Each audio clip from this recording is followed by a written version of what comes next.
చాలా సమయం అయిపోతుంది బిడ్డలారా. ఈ సమయంలో నాలాగా వాడబడుతున్న మా ముద్దుల కూతురు ప్రవక్తని ప్రవీణ కూడా వచ్చి ఒక 5 నిమిషాలు దేవుని యొక్క సత్యాన్ని తెలియజేయబోతున్నారు. మనం విందాం. ఆ తర్వాత వెంటనే స్పీడ్గా ప్రార్థన చేయడం. త్వరగా నేను ఎటువంటి మెసేజ్ ఇవ్వదలుచుకోలేదు, ఎందుకంటే ఇప్పటికే కాలాతీతం అయింది. త్వరగా ఈ కూటాన్ని ముగించడానికి నేను ముందుకు వస్తాను. God bless you. Welcome. Hallelujah. Praise the Lord. Hallelujah. Hallelujah. గంభీరంగా చెప్దామండి. నాకు నోరు ఉంది, నాకు దగ్గర బలం ఉంది అన్న వాళ్ళు ప్రతి ఒక్కరు నోరు తెచ్చి యేసుకి స్తోత్రాలు చెల్లిద్దామా? హల్లెలూయా. హల్లెలూయా. హల్లెలూయా. దేవుని నామానికి మహిమ కలుగును గాక. వచ్చిన ప్రతి ఒక్కరికి హృదయపూర్వక పరిశుద్ధాత్మ దహించు అగ్ని, ఏసే అగ్ని దేవుడు మినిస్ట్రీస్ తరపున హృదయపూర్వక వందనాలండి. మరి గత నెల రోజుల మట్టి ఈ కూడికి ఇప్పుడు ఇంత ఘనంగా మనంత సమృద్ధిగా మనం క్షేమంగా కూర్చుని జరుపుకుంటున్నామంటే దీని వెనకాల కొందరు వ్యక్తుల ప్రయాస, శ్రమ ఉందండి. హల్లెలూయా. మరి అంకుల్ యోసేపు గారు, అలాగే హైమావతి ఆంటీ గారు, కృప ఆంటీ గారు, మరి చింతలంగా పరిచారకులు, మరి అదేవిధంగా మేరీ గారు, అలాగే మా కుడికాడుపల్లి కమల మేరీ వాళ్ళ కుమార్తెలు అందరూ కూడా ఎంతగానో, మరి వారే కాదు ఇంకా చాలామంది ఇక్కడ ఉన్నారు, వారందరూ కూడా ఎంతగానో సహకరించారు. ఈ కూడికి ఇలా జరుగుతుందంటే వాళ్ళు మూల స్తంభాలన్నమాట. హల్లెలూయా. వారిని బట్టి దేవునికి స్తుతులు చెల్లిద్దామా? ఏమండి, దేవుని పరిచర్యకి సహకరించిన వారికి నోరు తెరిచి స్తోత్రాలు చెప్పడానికి ఏంటండి మీరు? హల్లెలూయా. హల్లెలూయా. మనం మహిమ వాళ్ళకి ఇవ్వట్లేదు. హల్లెలూయా. మీరందరూ ఇలా ఉన్నారంటే ప్రభువు వారి చేత ఈ కార్యాన్ని జరిగించారు కాబట్టి ప్రభువుకు మనం మహిమను చెల్లించాలి. హల్లెలూయా. హల్లెలూయా. ఈరోజు నేను ప్రభువా ఏం చెప్పాలనుకుంటున్నాను, ఏం చెప్పాలి అని అనుకుంటున్నప్పుడు, అడిగినప్పుడు నాకు ఏమి పరిశుద్ధాత్మ దేవుడు నిన్న రాత్రి ట్రైన్లో కూడా అడిగాను, ఏం చెప్పాలి ప్రభువా అని అడిగినప్పుడు కూడా ఏమీ ప్రత్యక్షత, పరిశుద్ధాత్మ నాతో ఏం మాట్లాడలేదు. పొద్దుట కూడా అనుకున్నాను ఏం చెప్పాలి ప్రజలకి అని, చిన్న వాక్యం, అసలు సమయం ఉండదు, అసలు ఏం చెప్పాలనుకున్నప్పుడు పరిశుద్ధాత్మ దేవుడు ఏం మాట్లాడలేదు. కానీ ఇప్పుడు పరిశుద్ధాత్మ దేవుడు జస్ట్ ఇప్పుడే ఒక వాక్కు మీతో మాట్లాడమన్నారు. అంటే ఈ 2024వ సంవత్సరం మీరు పుట్టినప్పటి నుండి కావచ్చు, మీకు ఊహ తెలిసినప్పటి నుంచి కావచ్చు, మీ నోటంట మాట పుట్టినప్పటి నుంచి కావచ్చు, మీ మాటలను బట్టి ఒకలా ఉన్నది. కానీ 2025 నీ మాట తీరు మారాలి అని ప్రభువు కోరుకుంటున్నాడు. హల్లెలూయా. హల్లెలూయా. హల్లెలూయా. మన ప్రభువు ఆయన మాట, ఆయన వాక్కు ఎలా ఉందో మన మాటలు కూడా అలాగా ఉండాలని ఆయన కోరుకుంటున్నాడు. హల్లెలూయా. తండ్రి ఎలా ఉంటే బిడ్డలు కూడా అట్లనే ఉండాలి. హల్లెలూయా. ఎందుకంటే తండ్రి జీన్స్ బిడ్డల్లోనికి వస్తాయి. అదేవిధంగా ప్రభువు కూడా నువ్వు ఆయనలా మారాలని ఈ 2024వ సంవత్సరం వరకు వేరే ఎత్తులను చూసి, వేరే వాళ్ళని చూసి ఇన్స్పైర్ అయ్యి వాళ్ళకిలా నేను మాట్లాడాలి, వాళ్ళకిలా నేను ఉండాలి, వాళ్ళకిలాగా నా వాడు ఉండాలి, నా మాట ఉండాలి, నా తీరు ఉండాలని నువ్వు అనుకున్నావేమో. కానీ 2025వ సంవత్సరము నీ మాట మారాలి. నీ మాట యేసు మాట వల్ల ఉండాలి. యేసు మాట ఏంటో తెలుసా? సైన్యములకు అధిపతి అగు యెహోవా మాట ఎలా ఉందో, ఈ సృజనకర్త మాట ఎలా ఉందో తెలియాలంటే చూడండి, ఆదికాండము 1వ అధ్యాయం, ఆదికాండము 1వ అధ్యాయం. హల్లెలూయా. 1వ అధ్యాయం 3వ వచనం నేను చెప్పేస్తాను. చూడండి, చదవక్కర్లేదు. అప్పటి వరకు భూమి మీద శూన్యము మాత్రమే ఉంది, చీకటి మాత్రమే ఉంది. హల్లెలూయా. సృజనకర్త ఏమన్నారంటే అయ్యో చీకటి ఉంది, అయ్యో శూన్యం ఉంది అని ఆయన పలకలేదు. హల్లెలూయా. చీకటి పో అని పలకలేదు ఆయన, వెలుగు కమ్మని పలికారు. హల్లెలూయా. వెలుగు రావాలి అని పలికారు తప్ప చీకటి పోవాలి అన్న, వెలుగు రావాలన్న ఒకటే కదండి మీనింగ్, ఒకటే అర్థం. చీకటి పోవాలి, వెలుగు రావాలి, అంతా ఒకటే మీనింగ్. కానీ ఆయన చీకటి పోవాలి అనే వర్డ్ని అస్సలు ఉపయోగించలేదు. ఎందుకంటే అందులో చీకటి ఉంది, దాన్ని ఎందుకు పలకడం అనవసరం.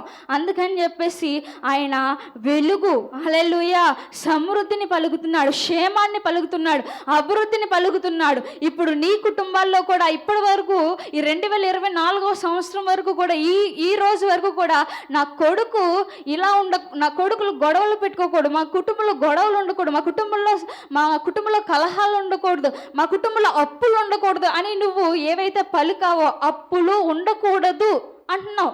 కానీ నీ నోటి ద్వారా అప్పులనే మాట వస్తుంది. మా కుటుంబంలో గొడవలు ఉండకూడదు అంటున్నావు, కానీ నీ నోటి ద్వారా గొడవలనే మాట వస్తుంది. అట్లా మీరు మాట్లాడకూడదని ప్రభు చెప్తున్నారు.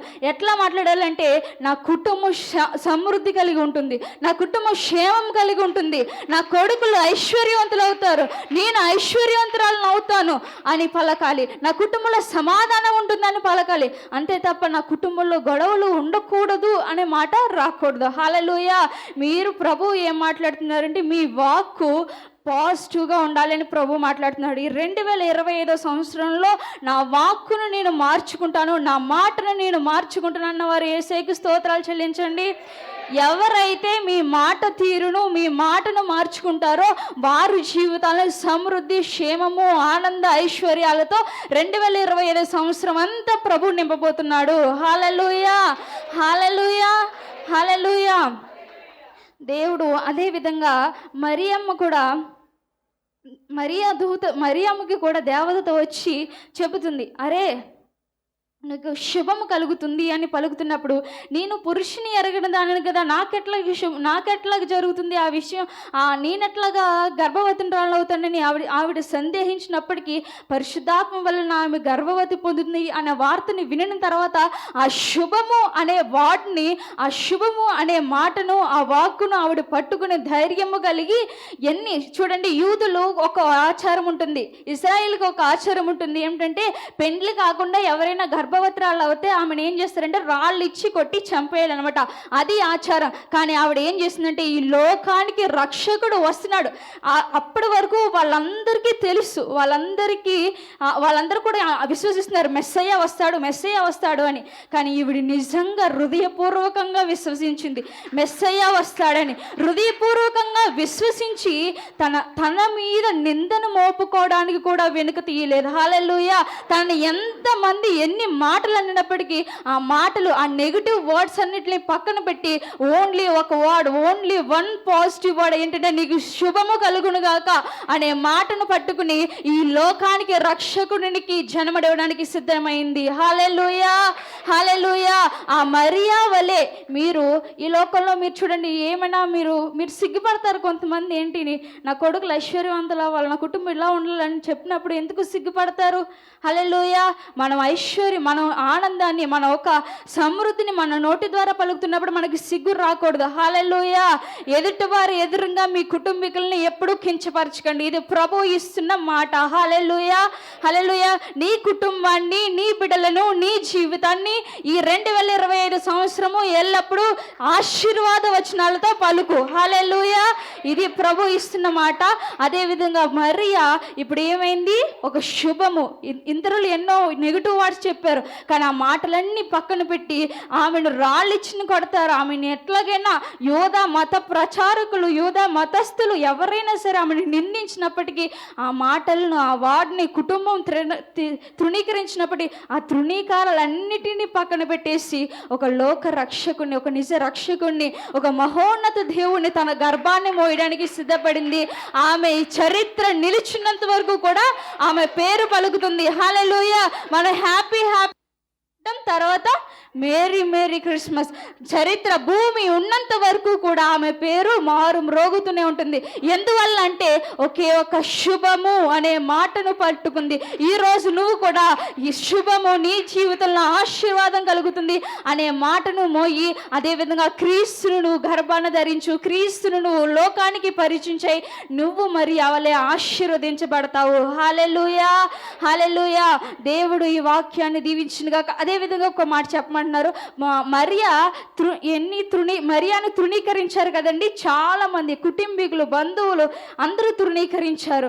మరియా ఏం చేసింది, ఆ తృణీకరణను కూడా వదిలిపెట్టింది. కానీ ప్రభు అయిన యెహోవా ఏం చేశారో తెలుసా, ఆ తృణీకారాలనే తృణీకరించేశారంట. హల్లెలూయా. నువ్వు తృణీకరించడం ఏంటి, నేనే నిన్ను తృణీకరించేస్తున్నాను పో అన్నారు. హల్లెలూయా. ఎవరిని? మరియాని తృణీకరించే వాళ్ళని. హల్లెలూయా. ఈనాడు మిమ్మల్ని ఎవరైతే రిజెక్ట్ చేస్తున్నారో, ఎవరైతే తృణీకరిస్తున్నారో, ఎవరైతే అసహిస్తున్నారో వాళ్ళని ప్రభు తృణీకరిస్తున్నారు. మిమ్మల్ని ప్రభు గణపరచబోతున్నాడు. మిమ్మల్ని ప్రభు సమృద్ధి జీవంతో ప్రభు నింపబోతున్నాడు. హల్లెలూయా. దేవుడు ఈ చిన్న వాక్యాన్ని ప్రభు మీ హృదయాల్లో దీవించునుగాక, ఫలించునుగాక. ఈ సంవత్సరం అంతా మీరు ఆశ్చర్య, ఆనంద, మహిమలతో నింపబడుదురుగాక. ఆమేన్. దేవునికి మహిమ కలుగును గాక. ఈ సమయం ఇచ్చిన డాడీ గారికి హృదయపూర్వక వందనాలు. హల్లెలూయా. Thank you Jesus. అందరూ చప్పట్లు కొట్టి హల్లెలూయా, హల్లెలూయా. శ్రీయేసుండు జన్మించే రేయిలో, శ్రీయేసుండు జన్మించే నేడు పాయాక బెత్లెహేము. హల్లెలూయా. మీరందరూ ఆ పాటకి సహకరించడానికి రెడీ అయిపోయారు. బ్రదర్ గారు కూడా రెడీ అయిపోయారు. సో ఇంత ఏర్పాటు, ఇంత అందంగా నేను చెప్తున్నాను, వినండి దేవుని బిడ్డలారా. నేను హైదరాబాదులో చాలామందికి వందల మంది, వేల మందికి పరిచయం ఉన్నాను.